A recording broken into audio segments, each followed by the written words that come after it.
New Hope, Georgia, April the 4th, 1977. Hello? My husband called me and he said, honey, we've got some bad weather coming in. Boys, come on in now. Nasty weather's coming. One of the worst storms in years is moving across the South. Sadie Hurst rushes her children to safety.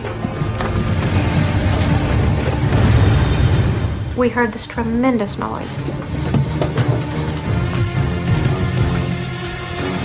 When I got to the top of the basement steps to close the door, I saw a red reflection like fire in the door. That's when I saw what was happening. 72 people are killed when a Southern Airways DC-9 falls from the sky.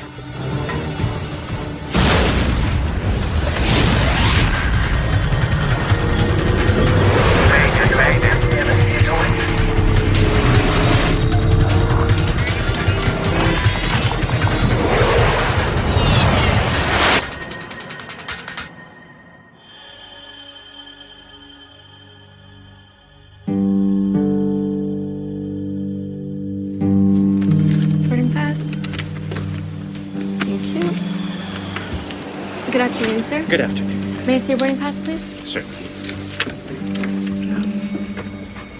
Just down the aisle on the right, sir. Enjoy your flight. Thank you. Boarding pass? 81 passengers board Southern Airways Flight 242, a DC-9 bound for Atlanta, Georgia. Many of them are military personnel from nearby bases. Captain Bill McKenzie and First Officer Lyman Keel have been shuttling passengers across the American South all day. Who's got the lander? Not me, says the captain. Ignition, sir. Pilots regularly exchange tasks on long days like this one.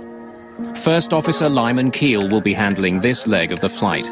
He's an experienced Navy pilot who's been with Southern Airways for 4 years. Before their last takeoff, the crew was handed a weather report for the airports along their route. Looks like you guys got a good one coming.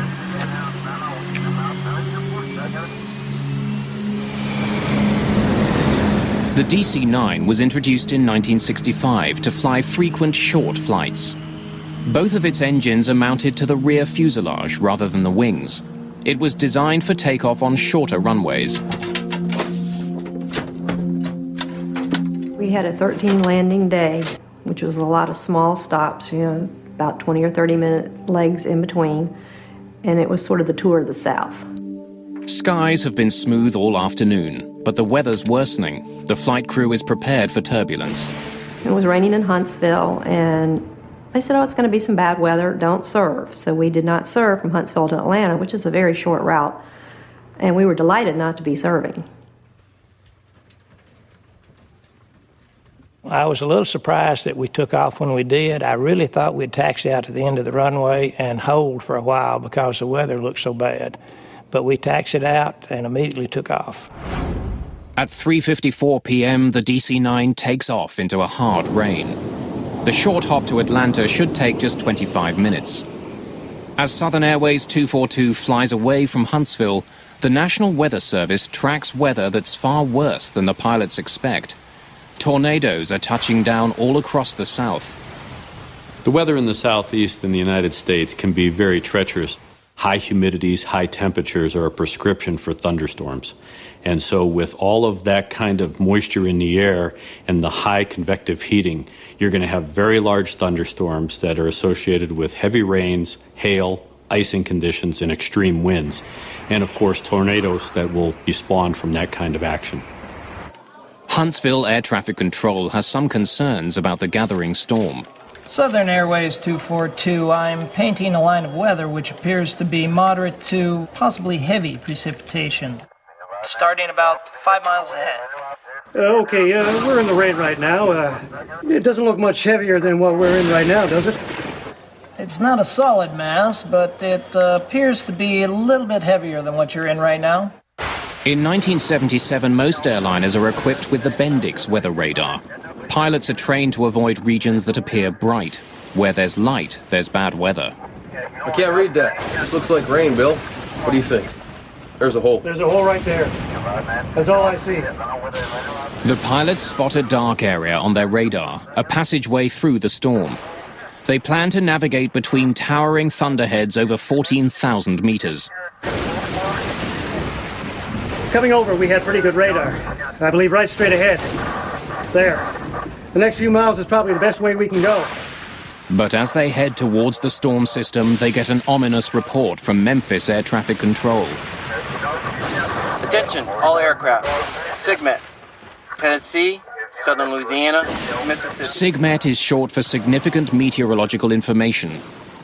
A warning to pilots that dangerous weather is in the region. Here we go. Hold 'em, cowboy.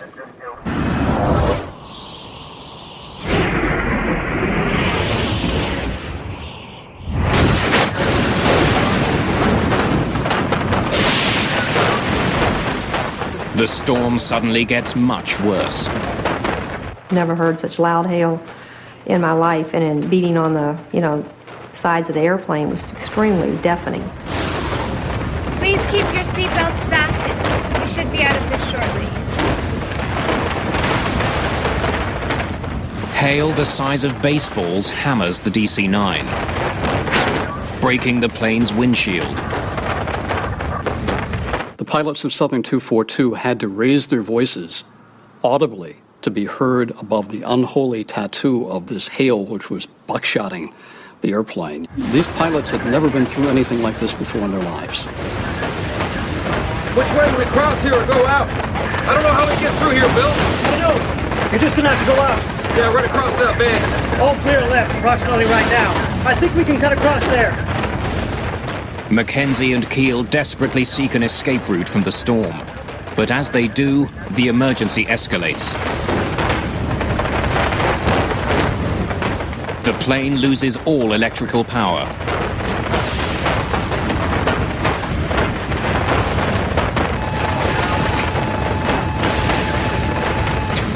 Without power, Keel must keep the aircraft level without an artificial horizon. But surrounded by thick cloud, a horizon is difficult to find. It's almost impossible for Lyman Keel to get his bearings. Southern 242, what's your speed? Atlanta Air Traffic Control tries to make contact with Southern Airways. They receive no response. Southern 242, Atlanta, what's your speed?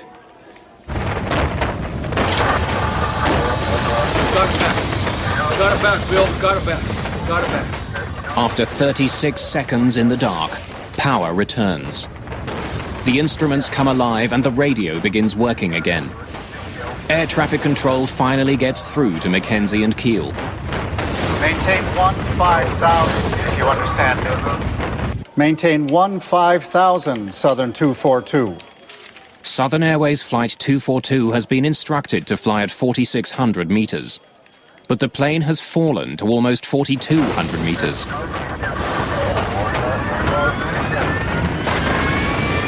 We're trying to get it up there. While I was looking out at the front of the left engine, I could see the hail continuing to put more and more dents into the cowling around the engine and into the cone in the center of the engine. And the engine was starting to make sounds like it was quitting.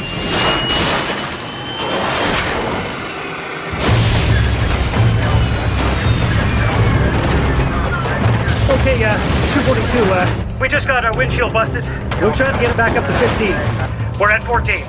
Southern 242, you say you're at 14 now? Left engine won't spool. Our left engine just cut out. You say you lost an engine and busted a windshield? Yes, sir. My God. The other engine's going too. Got the other engine going too. Both engines are now out. This DC-9 is a glider, and it's falling at 56 feet per second. They're at 14,000 feet. They don't have a lot of time. Lyman Keel adjusts his course to navigate his plane out of the storm. Captain Mackenzie must restart the engines, or they'll be forced to make an emergency landing.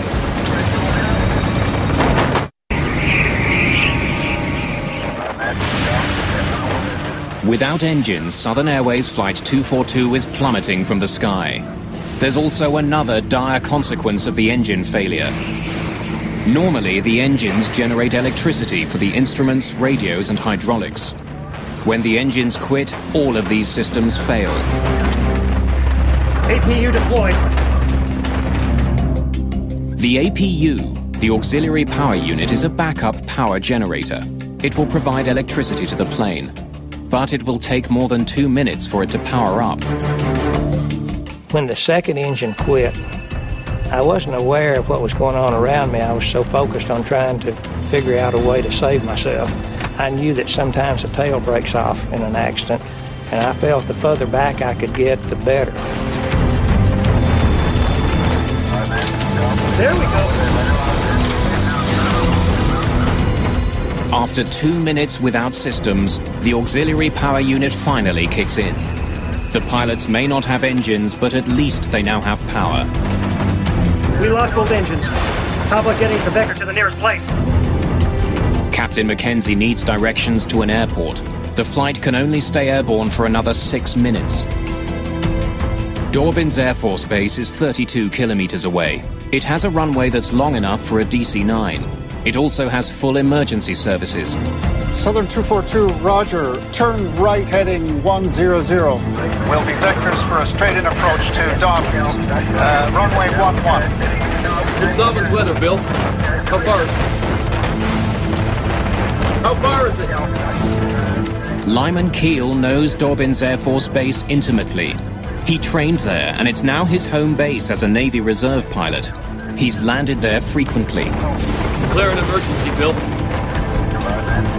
Right now, Keel's familiarity with Dobbins is the only advantage this crew has. Less than 16 kilometers away lies the town of New Hope, Georgia. Sadie Hurst sees no signs of an advancing storm. It was an absolutely beautiful day. The children were playing outside. They were riding their bicycles up and down the driveway.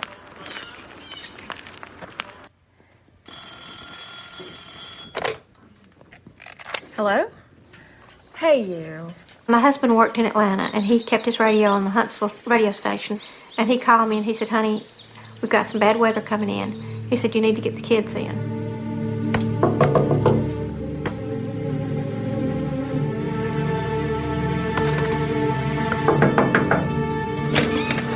Boys, come on in now. Nasty weather's coming. Come in now. All right, flashlights and batteries, Stephen. Ordinarily, tornadoes come with bad weather, you know, dark clouds and rain and hail. But we didn't see any of that. Southern Airways 242 finally breaks through the storm clouds into clear skies. The plane descends steadily through 2,100 meters. Get those engines started. Once the engines failed, the workload in the cockpit increased substantially. In this particular instance, the first officer was the, quote, pilot flying. He was the one that was actually manipulating the flight controls and maneuvering the airplane. The captain, on the other hand, was now running checklist and trying to troubleshoot. Listen, we lost both engines, and I can't tell you the implications of this. We only got 2 engines. And how far is Dobbins now? Southern 242, 19 miles. Do you have 1 engine running now? Negative. No engines. I didn't know what was wrong, but I could tell something was wrong. I went and opened the cockpit door simply to tell them we're ready for whatever. Just don't stall this thing out. No, I won't. Bill, what's going on? Not now, Kathy. Sit down. You could tell they were afraid. I understood that they were afraid just for the sound of their voice. So I understood that there was something very dangerous going on, but I had no idea what. Down to only 1,400 meters, the plane is still 27 kilometers from Dobbins Air Force Base. Ask him if there's anything between here and Dobbins. What? Ask him if there's anything between here and Dobbins. Is there an airport between our position and Dobbins? Southern 242, no, sir. Closest airport is Dobbins. First Officer Lyman Keel doesn't think he can get the DC-9 as far as Dorbin's Air Force Base. He's lost too much altitude. I doubt we're going to make it, but we're trying everything to get something started. Roger. Well, there is Cartersville. You're about 10 miles south of Cartersville, 15 miles west of Dobbins. Keel needs a closer airport. Cartersville seems like a good choice. We'll take a vector to that, yes. We'll have to go there. Can you give us a vector to Cartersville? all right, turn left heading 360. We'll be direct vector to Cartersville. Air traffic controllers in Atlanta see no other options. They direct Flight 242 to Cartersville Airport. As the pilots seek out an airport, the flight attendants still don't know what type of landing to prepare for. They wouldn't talk to me. When I looked in the door, the whole windshield was cracked. So what do we do? I think we've lost both the engines. I thought so. Okay. Kathy, have you briefed all your passengers? Mm-hmm.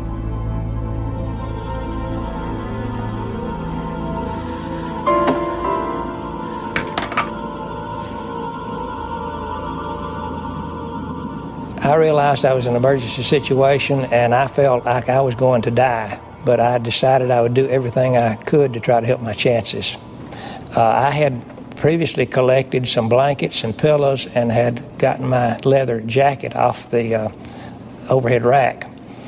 And I arranged those to make a nest as much as I could for myself. With tornadoes in the forecast, the community of New Hope is braced for a different type of danger. After a couple hours of playing outside, my mother called us in to come in because there was bad weather coming our way.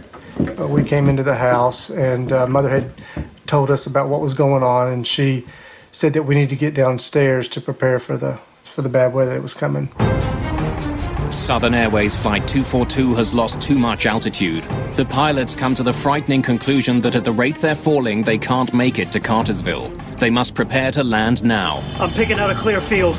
Bill, you have to find me a highway. Let's get the next clear open field. No, Bill! See a highway over there. No cars. Right there. Is that straight? No. We'll have to take it.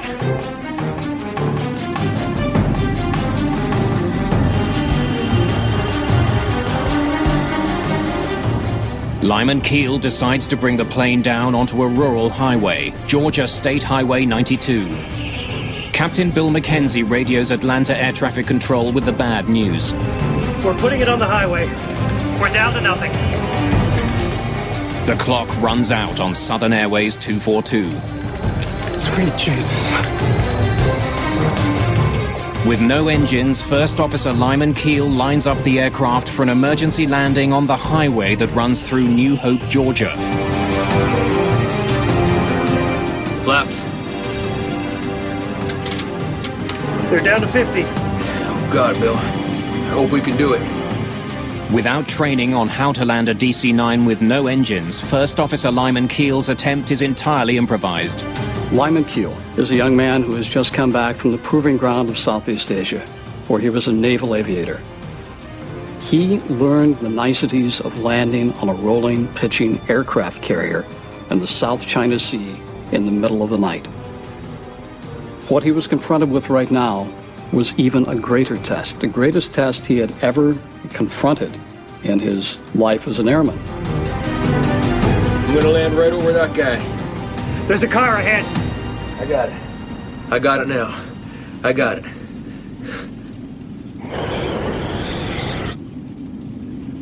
Brace for impact!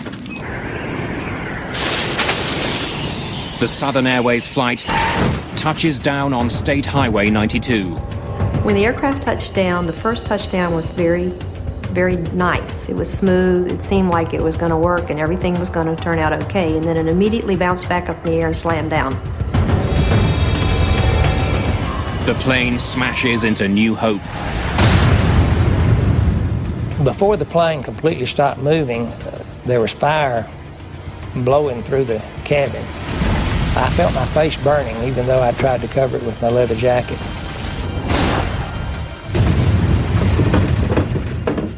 we heard this tremendous noise. Large sections of Southern Airways 242 litter the entire length of New Hope.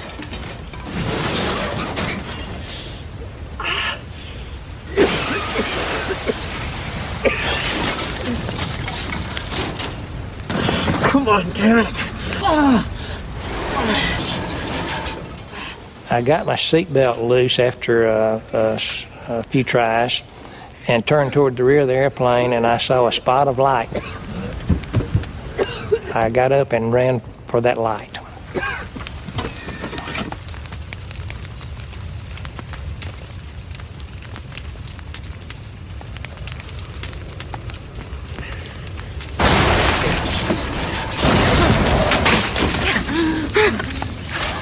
I could not believe I was alive.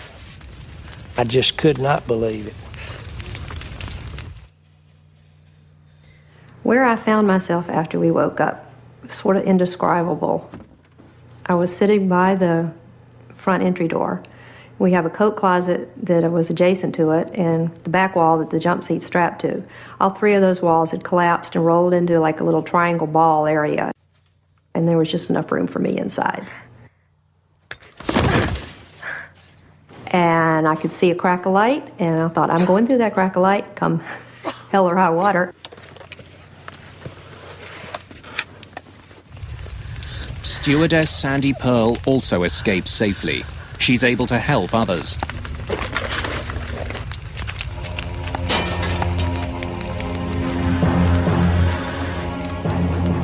Survivors flee the flaming wreckage.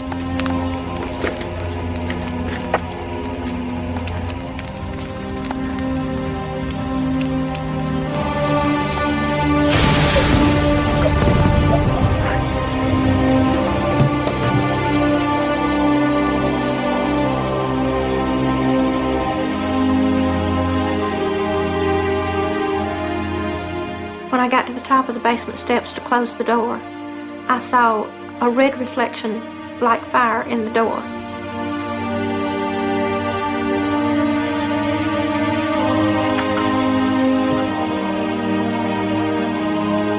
That's when I saw what was happening.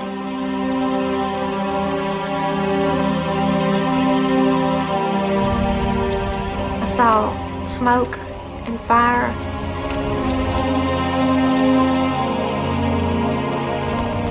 And the people that were coming toward me, they weren't screaming, they weren't yelling, they were quiet. Everything was on fire, and I could see people running toward a house.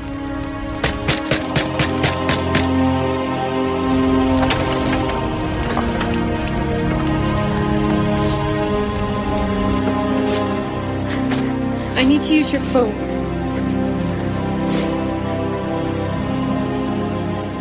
I wanted to call the local people or Southern or somebody and say, we've just landed somewhere and we need help. It just became a blur. They just kept coming.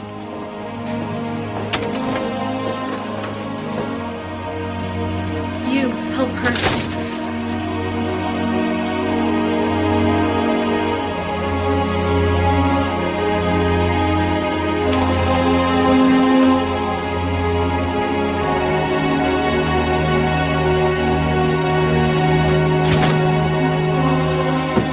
I got back to the kitchen and I was just circled by people. They knew they were in a house, and I guess they felt safe, and they needed somebody to help them. I was still frantic. I was still trying to move as quickly as possible and do as much as I could at the time.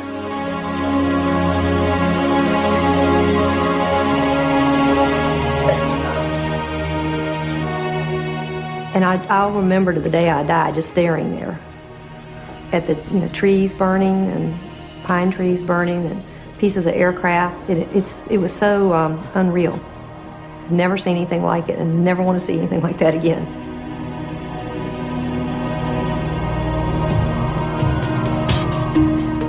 "72 people, including pilots Lyman Keel and Bill McKenzie, die in the crash of Southern Airways Flight 242. Investigators would soon uncover a tragic series of miscues and coincidences that caused the plane to crash. Southern Flight 242 crashed after the DC-9 jet lost power in both engines. The plane had just flown through a violent hailstorm on a flight from Huntsville, Alabama to Atlanta. I saw the plane as it came veering down, hit the treetops. We thought it was a tornado at first. Vehicles, people that was in this grocery store yard and vehicles, it actually hit them. A family of 7 is killed instantly when the plane hit their car. They were just leaving the store about the time that the flight tried to land on the highway. And then, of course, I think they hit the gas pumps and they exploded and everything around was on fire. And like I said, they were in the car and perished during the explosion and fire. Investigators from the National Transportation Safety Board arrived within hours of the accident.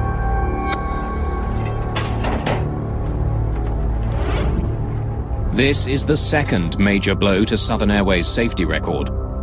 In 1970, Flight 932 carrying the Marshall University football team crashed in West Virginia. Everyone on board was killed. There are always many questions that investigators have to find answers to.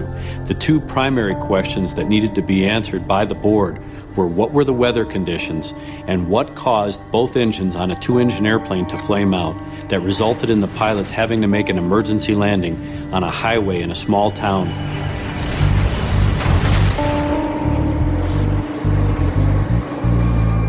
The storm that Flight 242 flew into was a monster. Why had a crew so familiar with weather in the South flown headfirst into it? That's a hole, isn't it? It's not showing a hole, is it? Investigators listened to the cockpit voice recorder for any clues about the decisions made by the crew as they were entering the thunderstorm. That's a hole, isn't it? It's not showing a hole, is it? They learned that the pilots relied heavily on their weather radar as they approached the storm. But it appears to have deceived them. All clear left, approximately right now. I think we can cut across there. One of the limitations of the radar that the crew of Flight 242 was using is signal attenuation. That is that the beam that is projected from the radar unit out to look at the weather and return is diffused, so that the picture that is depicted in the cockpit that the crew is looking at may not be accurate. Weather radar sends out radio waves. Those waves bounce off storm clouds ahead and return to the aircraft. But if precipitation is extremely intense, the radio waves can be deflected away. The radar unit might then interpret the lack of returning waves as a clear path ahead. Those inaccuracies are hard to decipher, and if the crew is depending solely or very intently on the radar to guide them through the precipitation, they may be making decisions that aren't based on accurate information. The storm that entangled Southern Airways 242 is one of the worst to hit the United States in 3 years. The crew didn't encounter a tornado, but it was battered by torrential rain and heavy hail. Which way do we cross here or go out? I don't know how we get through here, Bill. What Keel and Mackenzie read as a clear area ahead was in fact the heaviest part of the storm. They flew straight for it. The other engine's going too. Got the other engine going too. Southern 242, say again. Stand by. We lost both engines. Once inside the storm, the DC-9's engines failed. But a turbofan engine is designed to ingest huge amounts of rain and even hail. Precipitation alone should not have shut them down. Investigators study what's left of the DC-9's engines for clues. They need to know if some mechanical failure caused both engines to fail inside the storm.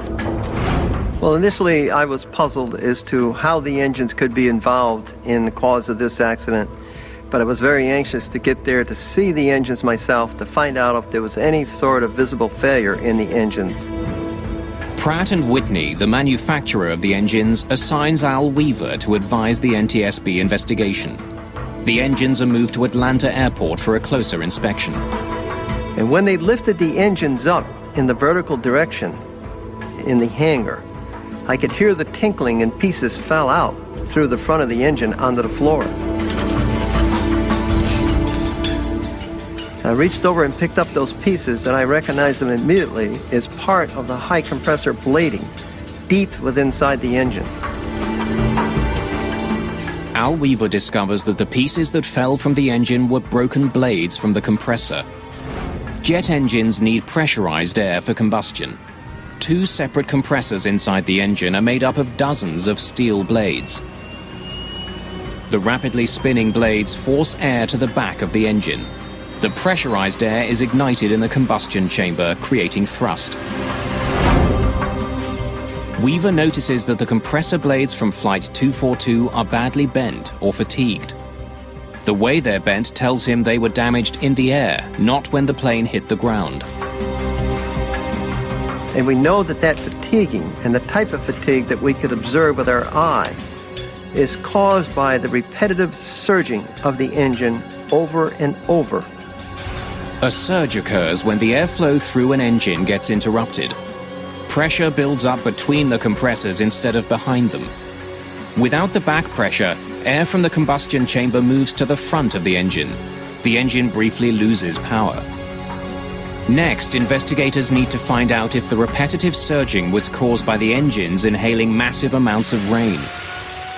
When an engine ingests rain, it has to convert it into a gas before it can pump it out as exhaust. That process uses energy and slows down the engines. Investigators conclude that with so much rain to convert, the engines couldn't maintain enough power to run the generators. That's what caused the first power outage. But it doesn't explain why the engines failed completely. Al Weaver wants to know if the sheer volume of rain the engines were forced to ingest could have caused their failure. The same engine model that powered Southern Airways 242 is run with up to 14% water to air. Okay, engines at 3/4 throttle.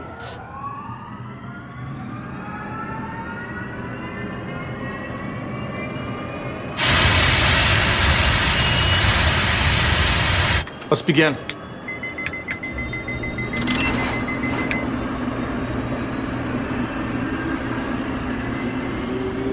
Investigators ultimately throw monsoon-level rains against the engine.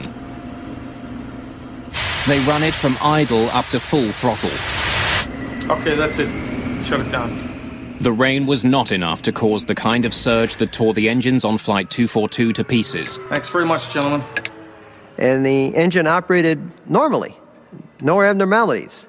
So our judgment was we could not conceive of a rainstorm that would put more water in. So we knew we were going in the wrong direction with more water.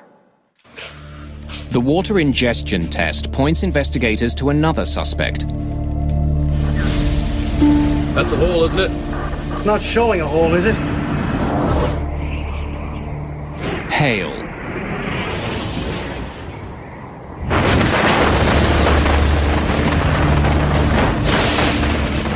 People who survived the crash describe seeing hail the size of baseballs.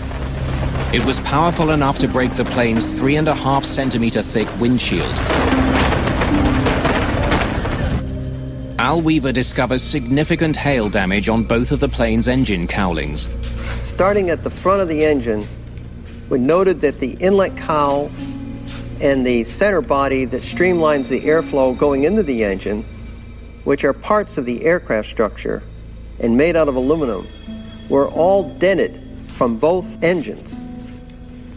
And that led us to suspect that the existence of the hail might have been a significant contributor. Weaver knows that it would take a powerful force to damage the hard metal compressor blades. We knew from the examination mechanically of the engines that the hail itself did not cause any damage to the engine. It only dented the outside of the covering over the engine. Heavy precipitation and a damaged cowling could have interrupted the engine's airflow and caused a surge. But one surge shouldn't tear an engine apart. Weaver suspects that massive pieces of hail may have clogged a vital outlet in the plane's engines: the bleed valves. When pressure builds between the two compressors, bleed valves should open automatically to release that pressure and clear the surge. If the bleed valves were blocked, the engines would have continued to surge over and over again. Once the engine began to surge, the action that the pilot should have taken was to pull the throttles back to clear the surge. Al Weaver turns to the cockpit voice recorder and discovers that the circumstances may have caused the crew to do the exact opposite. Maintain 15,000, Southern 242. We're trying to get it up there. Weaver learns that the crew was asked to climb while in the heart of the storm. Maintain 15,000, if you understand me. Maintain 15,000, Southern 242. In order to climb, the captain had to increase thrust to his engines, which would have made matters worse. But if the surge was not cleared and allowed to continue, then the engine would simply break itself internally. We're trying to get it up there. Advancing the throttles would only worsen the situation. With its bleed cavities blocked by hail, pressure built up inside the engines, bending the compressor blades until they shattered. Left engine won't spool. Our left engine just cut out. And once the blades broke in the compressor, then the engine has no hope of ever working again. Investigators now understand how the pilots misread the storm and how their engines failed as a result of it. But they don't know why the pilots weren't warned that there was such a severe storm in their path.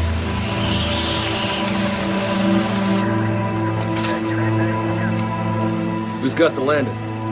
Not me. Was the captain? Ignition, sir. As the pilots prepared to depart Huntsville, they did have a weather report from Southern Airways. But the information was already hours old. Looks like you guys got a good one coming. Southern Airways dispatch did not have updated information. They didn't subscribe to the National Weather Service's update system. They did have a subscription to a service that required them to dial up and receive the information.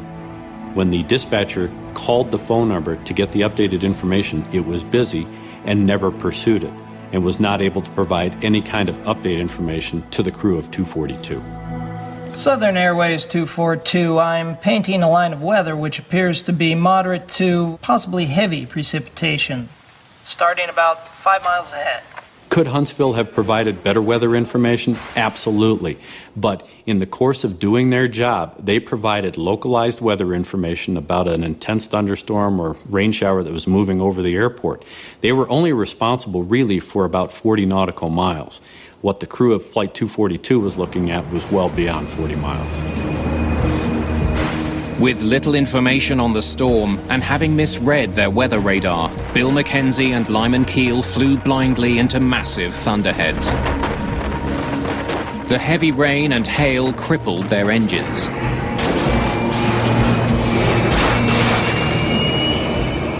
The crew decided that their only option was an emergency landing. We lost both engines.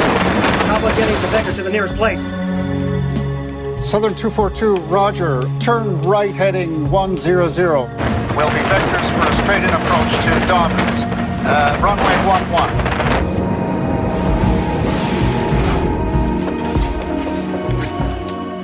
When investigators analyze the flight path of Southern Airways 242, they discover one more deadly oversight. From the time the crew realized that they had no engine power till the time of touchdown was about 9 minutes. So in looking at the critical decision making, they had about 7 minutes of solid critical decision making before they were committed to that emergency landing on the highway. Get us a vector to a clear area, Atlanta. After the engines failed, the pilots made a 180-degree turn towards the west, looking for an escape from the storm. That takes them directly away from Dobbins Air Force Base. The turn takes the pilots out of the hailstorm, but leaves them further away from a runway. They also lose minutes of valuable flying time. Only once the pilots escape the hailstorm do they turn again towards Dobbins. Is there an airport between our position and Dobbins? Southern 242, no, sir. Closest airport is Dobbins. Had they maintained that course, to Dobbins rather than make the turns or try to find another airport, they probably would have had a better success rate and definitely a better survival rate. Southern 242, roger. Turn right heading 100. Will be vectors for a straight-in approach to Dobbins. Runway 11. By the time Mackenzie received the instructions, Southern Airways 242 had been flying away from Dobbins for too long. The plane was simply too far and flying too low to make it there. Declare an emergency, Bill. But there was one last missed opportunity to save Flight 242. Investigators learned that just as Mackenzie and Keel were directed towards Dobbins Air Force Base, they were right above another runway. Cornelius Moore Airport. I thought we would land at Cornelius Moore Airport because I was familiar with that airport. I had flown many times in our airplane back and forth between Decatur and Atlanta. Investigators learned that Cornelius Moore was just out of range of radar at Atlanta Approach Control. They didn't know it existed. They could not direct Southern Airways 242 there because they couldn't see it on their screens. When I learned that the controllers in Atlanta didn't know about the Cornelius Moore Airport in Cartersville, I was upset because we went within, I think, 3 or 4 miles of that airport, had a 4,000-foot runway, and even though some of the controllers thought it was too short, it sure would have been better than that highway we landed on. I was very, very angry. That's such a futile reaction. You know, there was such a waste of life that I was sad. The NTSB investigation concludes that the catastrophic failure of the turbofan engines and the failure to convey sufficient information on the storm to the pilots are the causes of the crash of Southern Airways 242. The NTSB acts immediately. It issues a recommendation that weather radar systems aboard planes and in air traffic control centers be upgraded to better portray weather systems. In today's commercial aircraft, pilots have available to them color weather radar. It's radar that will depict in various color bands the intensity of the precipitation. The crash of Southern Airways 242 also leads to a better understanding of how engines should be managed in heavy precipitation. We once again reaffirmed to the pilots the importance not to allow the engine to continue operation in continual surging. If there is a surge condition for any reason, you should clear the surge, because if you didn't clear the surge and allowed it to operate, it would break eventually. In every air crash, investigators try to determine whether or not the accident was survivable. When you look at the survivability in an aircraft accident, you can definitively say that the design of the seat contributed to the survival factors aspects. But the statistics that bear out whether sitting in the front of the airplane is safer, the middle of the airplane is safer, or the back of the airplane is safer don't exist. In this particular instance, a surviving passenger, Don Foster, was quick thinking. He put a leather jacket over his head and used a pillow as a buffer between the seat in front of him and his face. That probably saved his life from the standpoint that it minimized any injuries he would have suffered. In fact, the NTSB believes that if flight attendants had distributed blankets and pillows to the passengers, there would have been fewer injuries as a result of the crash. We learned from every airplane crash. We learned from this one. We learned that the communication broke down within the FAA, within Southern Airways, even within the cockpit of that DC-9. What we didn't ultimately learn, though, is the most important lesson, and that is awesome respect for Mother Nature and what Mother Nature can do. 30 years have passed since Southern Airways 242 crashed through the small community of New Hope, Georgia. Every 10 years since the crash, survivors of the tragedy gather at a church in New Hope. They remember those that were lost and help one another cope with the tragedy. It's one of the longest-running survivors group of its kind. I want to welcome you to this service today in remembering April the 4th, 1977, when the Southern Airways Flight 242 crashed here in the New Hope community. Earl D. Johnson. Lyman Keel, Jr. William Wade McKenzie. Earl C. Griffin, Jr. After the crash, I had a hard time understanding how I managed to survive. And after a couple of months, I quit worrying about it. I felt like I had a second shot at it. I felt like that family was more important, having fun was more important.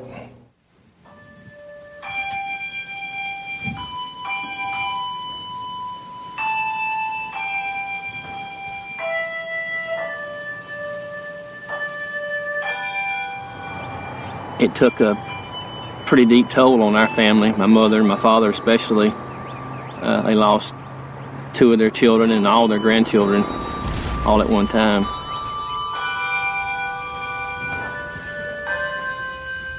And I can still, to this day, I can smell the odors, and I can hear the sounds, and I can see those people. So many things will bring back those smallest memories. And every time it's triggered, the emotions come back. You don't want them to, you don't ask for them, but you can't stop them. I mean, I've had a great life because of this, in a way. That makes no sense, but it's changed me for the better. I think I've done better, had a better life because of how I grew from that.